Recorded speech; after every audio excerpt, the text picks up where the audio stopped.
Muy buenos días. Esta es la clase número 36 de la asignatura de Anatomía para International Biological College IBC. En esta ocasión, los temas que vamos a desarrollar será el ictus, la insuficiencia cardíaca y también dentro de esta vamos a ver lo que viene siendo la regurgitación aórtica y también la regurgitación pulmonar.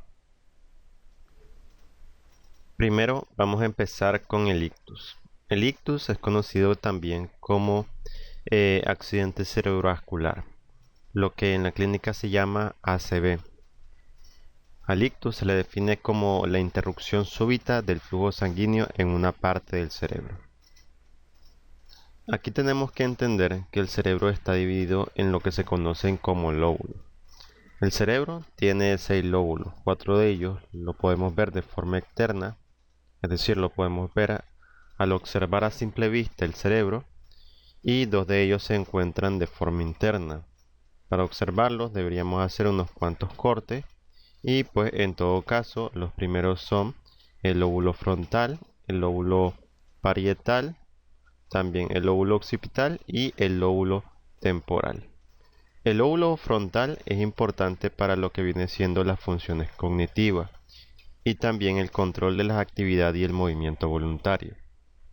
El lóbulo parietal procesa lo que viene siendo información relacionada con la temperatura, el gusto, el tacto y el movimiento, mientras que lo que viene siendo el lóbulo occipital es el responsable de la visión. El lóbulo temporal, por otro lado, procesa los recuerdos y los integra con las sensaciones del gusto, el oído, la vista y el tacto. Ahora, los otros dos lóbulos que son internos son el lóbulo insula y también el lóbulo límbico. El lóbulo insula lo tenemos aquí. Esta pues funciona como un centro integrador de los diferentes sistemas, como por ejemplo el autónomo y el sistema audiovisual. Esta región se relaciona con lo que viene siendo los procesos emocionales y también con la autoconciencia. Interviene en procesos como el lenguaje, también el gusto y también la sensación de olfato.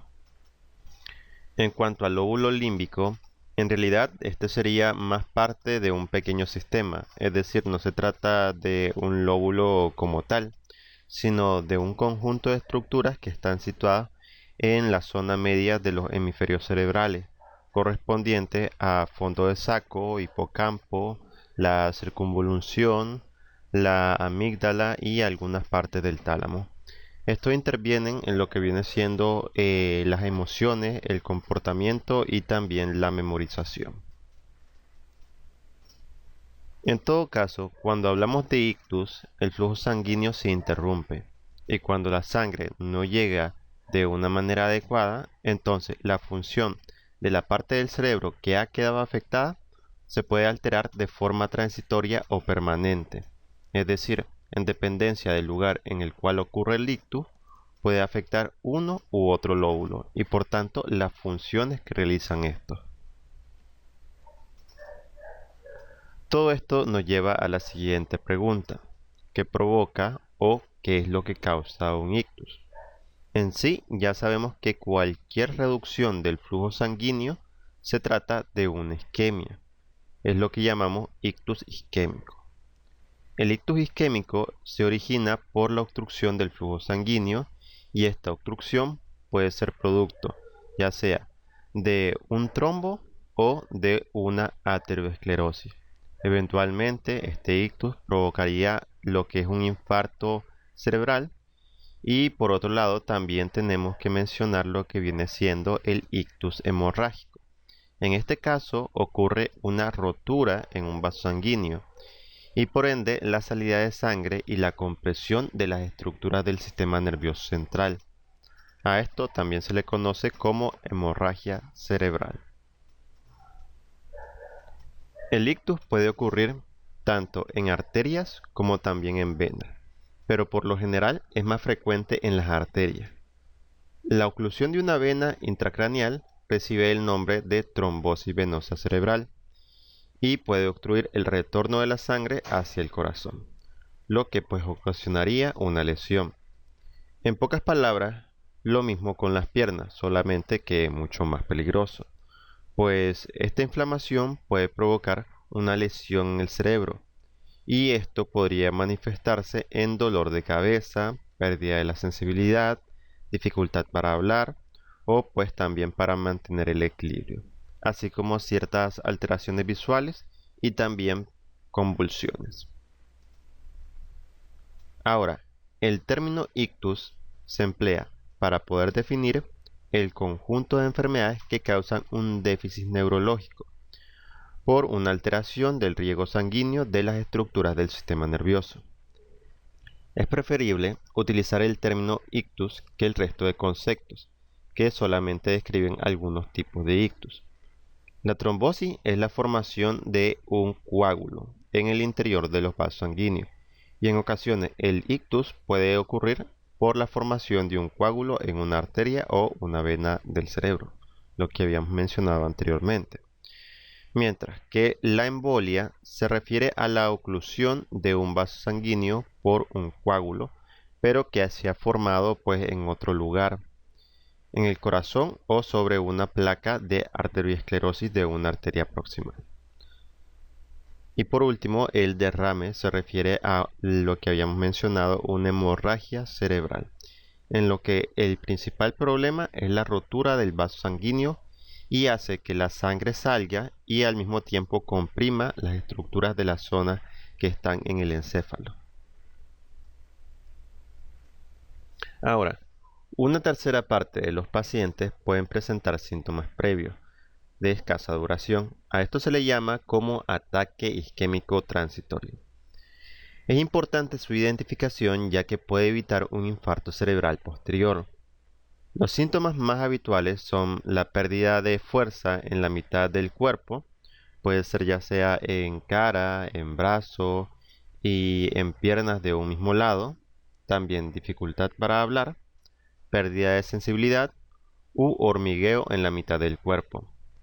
Así también puede ocurrir pérdida súbita de la visión en un ojo, dolor de cabeza muy intenso, distinto del habitual. Un ictus puede empezar de manera súbita o gradualmente. Si la circulación cerebral se recupera pronto y el ictus dura menos de 2 horas, hablamos de un accidente isquémico transitorio. En este caso, la capacidad funcional se recupera por completo.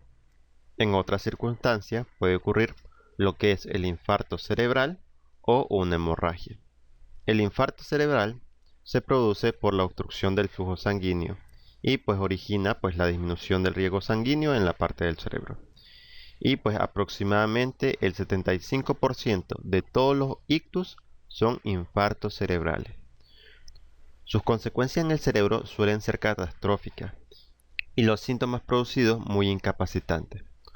Por otro lado, la hemorragia o el derrame cerebral es provocado por la rotura de una arteria. La isquemia puede tardar varias horas en desarrollarse y este tiempo se denomina como ventana terapéutica. Es un momento clave para evitar o minimizar el daño cerebral. Los factores de riesgo son la hipertensión, también las enfermedades cardíacas, la diabetes mellitus, el aumento del colesterol, el consumo de alcohol, tabaco y otras drogas, también el sedentarismo y la obesidad. En general se podría evitar esto si la persona cambiara lo que viene siendo sus hábitos de vida, es decir, dejar lo que viene siendo las drogas. Si tiene diabetes, entonces llevar un control de lo que viene siendo la glucosa, también del sodio, o sea, por la hipertensión, y también tener en cuenta lo que viene siendo las enfermedades cardíacas, o sea, dentro de lo que viene siendo la familia, si ha presentado eso y pues tiene una posibilidad también de presentar un cuadro de ictus. Por último, pues controlar lo que viene siendo la obesidad y también realizar ejercicio de manera pues habitual. La insuficiencia cardíaca se produce cuando el músculo del corazón no bombea sangre tan bien como debería hacerlo. Cuando esto sucede, la sangre a menudo retrocede y el líquido se acumula. Básicamente es un síndrome caracterizado por la presencia de signos y síntomas de que el corazón no funciona bien. Es decir, expulsa más la sangre y ésta se acumula. Se puede acumular en las piernas y también en el abdomen. Las posibles causas que pueden provocar la insuficiencia cardíaca son cardiopatías isquémicas, enfermedades del músculo del corazón, conocidas como miocardiopatías, también lo que viene siendo valvulopatías, arritmias e insuficiencia cardíaca por aumento de la demanda. Para empezar, veamos cada una. Primeramente, la cardiopatía isquémica. Esta ya la conocemos. Esta aparece cuando las arterias coronarias que distribuyen la sangre al corazón sufren un estrechamiento que reduce o impide el flujo sanguíneo y por tanto el aporte de oxígeno. En algunos pacientes es un proceso lento y progresivo, mientras que en otros consiste en un coágulo o trombo que produce una obstrucción completa y rápida del vaso sanguíneo. En última instancia, esta situación produce un infarto y puede provocar muerte en la parte del músculo cardíaco que ha dejado de recibir oxígeno. Después tenemos las miocardiopatías. Estas son un conjunto de enfermedades que afectan al músculo cardíaco y que dificultan que el corazón pueda bombear sangre al resto del cuerpo. En sí pueden llevar a una insuficiencia cardíaca, siendo una de sus principales causas. Debido a que la miocardiopatía puede ser causada por distintos factores, entre estos tenemos la hipertensión, que provoca una miocardiopatía hipertensiva. Esto ocurre cuando no se controla adecuadamente lo que viene siendo la presión arterial en el paciente. También tenemos la diabetes, que provoca una miocardiopatía diabética, cuando pues no se controla lo que es la diabetes. El alcohol, que provoca una miocardiopatía alcohólica. Y por otro lado, tenemos lo que viene siendo la miocardiopatía hipertrófica y también la miocarditis, que es la inflamación del músculo cardíaco. Después tenemos la valvulopatía. Esta aparece cuando las válvulas no funcionan adecuadamente y el músculo cardíaco no es capaz de compensar el mal funcionamiento de esta incrementando la fuerza o el número de latidos. Aquí nos referimos a una valvulopatía cardíaca, que es una disfunción en las válvulas del corazón. Recordemos que el corazón presenta lo que viene siendo 4 cámaras y 4 válvulas. Las cámaras son las aurículas y los ventrículos tanto izquierdos como también derechos. En el caso de las válvulas tenemos la válvula tricúspide, la válvula pulmonar, la válvula mitral y la válvula aórtica. En función a la válvula afectada podremos hablar de una valvulopatía u otra. El problema con la valvulopatía es que puede llevar a un problema de regurgitación, es decir, la función de las válvulas es hacer que la sangre corra en un solo sentido. En el caso de una valvulopatía, la sangre en lugar de avanzar retrocede. Y a esto es lo que llamamos regurgitación. Vamos a poner como ejemplo estos dos tipos de regurgitación, la regurgitación pulmonar y la regurgitación aórtica. Primero, la regurgitación pulmonar. Aquí tenemos que ver lo que viene siendo la válvula pulmonar. Esta está situado entre lo que es el ventrículo derecho y también la arteria pulmonar. La válvula pulmonar se abre cuando el ventrículo derecho se contrae para bombear sangre a los pulmones. Cuando la válvula pulmonar no se cierra por completo, entonces parte de la sangre se filtra en sentido contrario, desde la arteria pulmonar hacia el ventrículo derecho. En la regurgitación aórtica pasa exactamente lo mismo. La regurgitación aórtica es una valvulopatía cardíaca en la cual la válvula aórtica no se cierra pues completamente. Esto permite que la sangre fluya desde la aorta hacia el ventrículo izquierdo. En todo caso, una valvulopatía puede conllevar a una regurgitación y una regurgitación puede conllevar a una miocardiopatía, que al final nos lleva a una insuficiencia cardíaca. Es decir, un problema conlleva al otro y eventualmente esto nos lleva al otro. Lo importante es conocerlo y saber identificarlo. Ahora, otra de las causas de la insuficiencia cardíaca son las arritmias, ya sea rápidas o lentas. De este tema también hemos hablado. En las arritmias, el problema radica en una frecuencia cardíaca anormal. Esto eventualmente nos lleva a una taquicardia o una fibrilación auricular, que es cuando el corazón late muy rápido o de forma desorganizada, con lo cual no se da tiempo suficiente para que las cámaras se llenen y pues envíen suficiente sangre a los tejidos. Y pues al no enviar suficiente sangre tenemos pues la insuficiencia cardíaca. Algunos pacientes suelen ser asintomáticos, pero entre los principales síntomas que provoca la insuficiencia cardíaca tenemos la astemia y la disnea. Es decir, que en la astenia la persona presenta como digamos cierto agotamiento, cierta debilidad debido a que pues no llega suficiente oxígeno a todos los tejidos del cuerpo. Debido a la falta de oxigenación, entonces la persona presenta esa fatiga o pues astenia. Y la disnea, esta se trata de la dificultad en la respiración, lo que los pacientes nos refieren como que les falta el aire. También hay otros síntomas entre los cuales están la anorexia o pues la falta de apetito. Es decir, los pacientes se sienten como tienen una sensación de llenura, de saciedad. Y pues por otro lado, al reducir el flujo sanguíneo en ciertas zonas, también se pueden presentar otros tipos de síntomas, como por ejemplo, está lo que viene siendo la reducción del flujo sanguíneo al cerebro. Esto puede provocar ciertas sensaciones como mareo, confusión o incluso breve pérdida del conocimiento. Y si la insuficiencia disminuye el flujo sanguíneo a los riñones, se puede presentar retención de líquidos. Y pues eso se refleja en hinchazón en las piernas, en los tobillos o pues también en lo que viene siendo el abdomen. Es decir, la retención de líquidos nos lleva a un edema.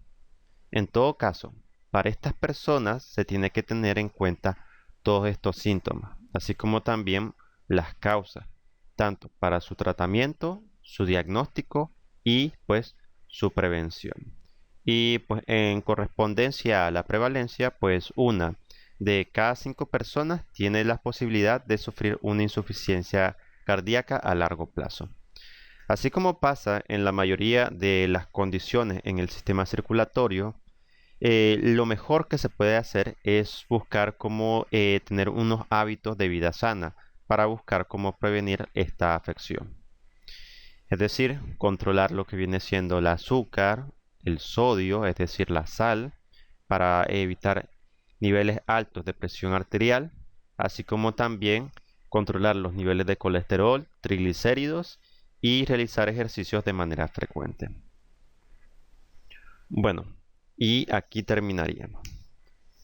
En todo caso, con respecto a la insuficiencia cardíaca, bueno, para estas personas se tiene que tener en cuenta todo lo correspondiente a los síntomas, así como las causas. Como habíamos mencionado muchas veces, un problema nos lleva al otro y pues es necesario identificarlo, tanto para su tratamiento, su diagnóstico y principalmente su prevención. Y bien, por ahora sería todo, así que pasen buen día y muchas gracias por su atención.